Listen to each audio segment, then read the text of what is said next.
magaalada Hargeysa waxa soo gaadhay fanaanada caanka ee Yurub Maxamed Cabdi Yurub Genyo waxaanay fanaanadu qaar kamida warfidiyaanka u sheegtay in madaxweynaha Somaliland uu cafis u fidiyay fanaanada Yurub Genyo oo ay hareere fadhiyeen kooxdeedii xidigaha geeska ay hore uga carartay waxaanay sheegtay in shacabka Somaliland ay ka raali gelinayso tagitaankeeda magaalada Muqdisho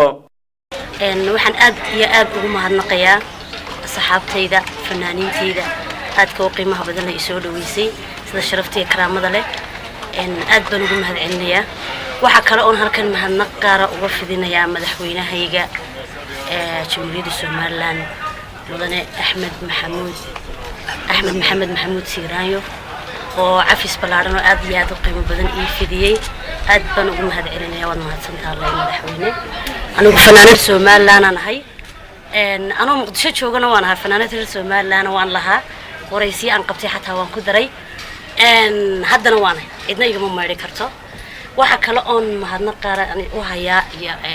أديرك حلو بناء يا أديرك جمال عيديد ويونسي أدي أتوقع بدن يعني يسودوي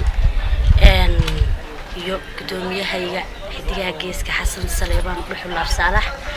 iyo fanaaniinteeda aad ka qiimaha badan leh taageerayaashayda shacabka Somaliland meel walba ay joogaan waxaan leeyahay hadii aad dhibsateen Muqdisho tagi aad baan idin ka raali gelinayaa dibna u dhicmayso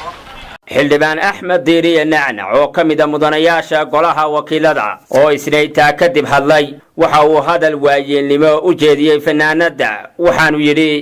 ilaaha ma hadle